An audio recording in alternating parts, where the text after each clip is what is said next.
నమస్కారం అండి. నా పేరు డాక్టర్ సువర్చల, జీవా ఫర్టిలిటీ సెంటర్స్ లో సైంటిఫిక్ డైరెక్టర్ని. ఎంబ్రియో ట్రాన్స్ఫర్ అయిన తర్వాత కొన్ని ప్రికాషన్స్, కొన్ని జాగ్రత్తలు మీరు పాటిస్తే మీ ప్రెగ్నెన్సీకి ఛాన్సెస్ ఇంక్రీజ్ అవ్వచ్చు. అఫ్ కోర్స్ ఏది ఒక ఫిక్స్డ్ ప్రోటోకాల్ అంటూ లేదండి సక్సెస్ గ్యారంటీ అవ్వాలంటే, కానీ కొన్ని జాగ్రత్తలు మీరు పడితే ఈ ప్రాసెస్ ని మీరు సపోర్ట్ చేయొచ్చు. ఈ physical activities, emotional, life style changes ఇవన్నీ మీరు కరెక్ట్ గా పాటిస్తే మీకు ప్రెగ్నెన్సీ టెస్ట్ కి ముందు ఎమోషనల్ సపోర్ట్ కూడా ఉంటుంది, ప్రెగ్నెన్సీ ఛాన్సెస్ కూడా ఎక్కువ ఉంటాయి. ఈ జాగ్రత్తలు ఏంటి అనేది వాళ్ళ టాపిక్. రెస్ట్, రిలాక్సేషన్ చాలా ఇంపార్టెంట్. ఎంబ్రియో ట్రాన్స్ఫర్ అయిన తర్వాత ఒక పావు గంట నుంచి హాఫ్ అన్ అవర్ దాకా మీకు రెస్ట్ తీసుకోమని చెప్తారు. అది యూజువలీ రికమెండెడ్. కాకపోతే ప్రొలాంగ్డ్ రెస్ట్ అంటే బెడ్ రెస్టే తీసుకొని ఉండాల్సిన అవసరం లేదు. మీరు ఫిజికల్ స్ట్రెయిన్ అనేది అవాయిడ్ చేయాలి తప్పకుండా. మామూలు పని చేసుకోవచ్చు, లైట్ యాక్టివిటీస్. కాకపోతే స్ట్రెన్యూస్ గా ఉన్న యాక్టివిటీస్ అంటే హెవీ వెయిట్ లిఫ్ట్ చేయడము, ఎక్కువ ఎక్సర్సైజ్ చేయడము, విగ్రస్ మూవ్మెంట్స్ అంటే రన్నింగ్, ఏరోబిక్స్ ఇవన్నీ చేస్తానంటే మంచిది కాదు. ఎందుకంటే దీనివల్ల ఇంట్రా అబ్డామినల్ ప్రెషర్ పెరుగుతుంది.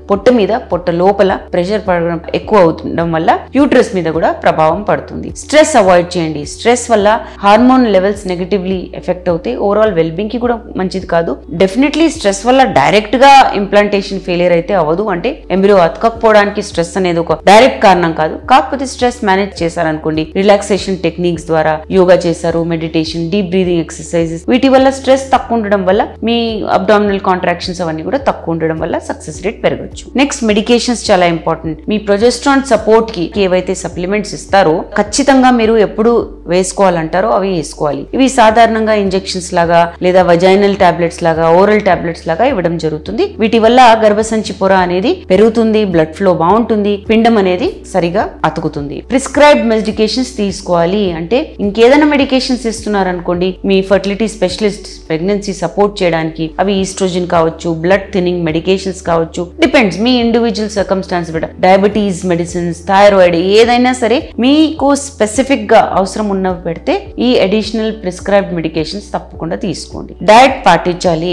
బ్యాలెన్స్డ్ డయట్ తిన్నప్పుడు, especially fruits, vegetables, grains, whole grains అంటాము, లీన్ ప్రోటీన్స్ ఇవన్నీ తిన్నప్పుడు ఓవరాల్ హెల్త్ బాగుంటుంది. దీనివల్ల న్యూట్రియంట్స్ అనేవి ఏవైతే అవసరమో మీ బాడీకి అవి ఖచ్చితంగా గర్భసంచి వరకు కూడా చేరుతాయి. హైడ్రేషన్ చాలా ఇంపార్టెంట్. అంటే నీళ్ళు సరిగా తాగాలి. హార్మ్ఫుల్ సబ్స్టెన్సెస్ నుంచి దూరం ఉండండి. వీటిలో ఆల్కహాల్, స్మోకింగ్, డ్రగ్స్ ఇవన్నీ వస్తాయి. దీనివల్ల ఇంప్లాంటేషన్ తగ్గుతుంది. అంటే ఇవన్నీ మీరు సేవిస్తే ఇంప్లాంటేషన్ సక్సెస్ రేట్ తక్కువ ఉండడం, అది కాకుండా ఎర్లీ ప్రెగ్నెన్సీలో కూడా కాంప్లికేషన్స్ రావడం అనేది చూసారు. కాఫీ తగ్గించండి. కెఫీన్ కన్సంప్షన్ అనేది తక్కువ ఉండాలి. సాధారణంగా 200 మిలీగ్రామ్స్ పర్ డే అంటే 1 కప్ కాఫీ అలౌడ్ అని చెప్తారు. హై లెవెల్స్ ఆఫ్ కెఫీన్ తీసుకున్నప్పుడు ప్రెగ్నెన్సీ సక్సెస్ రేట్ తక్కువ ఉంటుందని స్టడీస్ కూడా చెప్తున్నాయి. సెక్షువల్ ఇంటర్కోర్స్ ఫస్ట్ 2 వీక్స్ వరకు చేయకూడదు అని చెప్తారు ఎంబ్రియో ట్రాన్స్ఫర్ తర్వాత. ఎందుకంటే యూట్రైన్ కాంట్రాక్షన్స్ వల్ల ఎంబ్రియో ఇంప్లాంట్ అవ్వకుండా ఉంటుంది. హీట్ ఎక్స్పోజర్ తగ్గించండి. హాట్ టబ్స్, మరీ ఎక్కువ వేడి నీళ్ళతో స్నానం చేయడము, సానాస్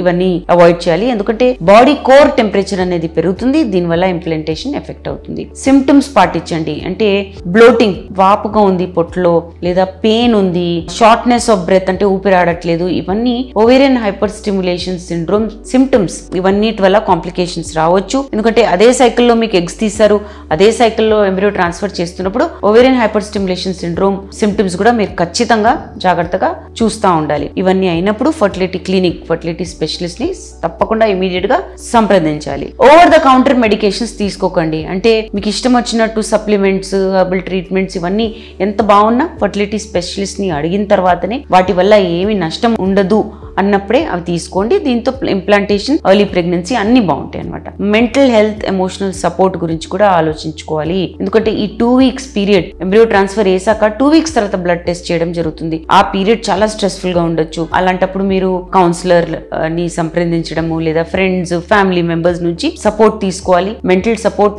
బాగుంటే యాంగ్జైటీ, ఎమోషనల్ స్ట్రెస్ అనేది తక్కువ ఉంటుంది. ఇవన్నీ ఖచ్చితంగా పాటించాల్సిన విషయాలు.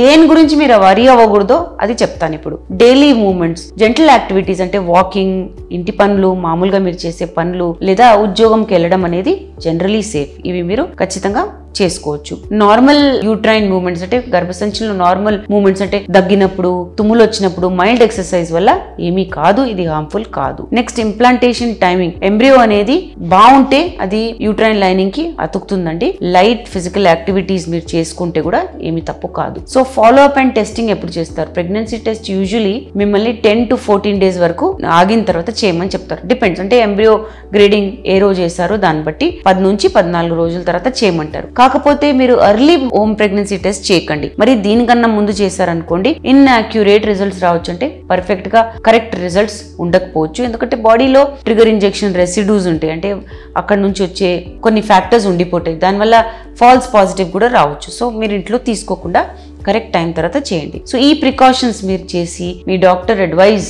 పాటిస్తే ఆప్టిమల్ ఎన్వైరన్మెంట్ ఉంటుందంటే గర్భసంచిలోనే కాదు, మీ మానసికంగా మెంటలీ మీకు మంచి ఎన్వైరన్మెంట్ ఉన్నప్పుడు ఎంబ్రియో ఇంప్లాంటేషన్ చక్కగా అయ్యి మీ ఐవీఎఫ్ సైకిల్ సక్సెస్ అయ్యే ఛాన్సెస్ కూడా చాలా బాగుంటాయి. దీని గురించి లేదా ఐవీఎఫ్ గురించి ఇంకా వివరాలు కావాలనుకుంటే తప్పకుండా జీవా ఫర్టిలిటీ సెంటర్స్ కి విచ్చేయండి. Thank you. చాలా థ్యాంక్స్ అండి మా వీడియోస్ చూస్తున్నందుకు. మరిన్ని ఇలాంటి ఇంట్రెస్టింగ్ వీడియోస్ కోసం మా ఛానల్ని తప్పకుండా సబ్స్క్రైబ్ చేయండి. Thank you.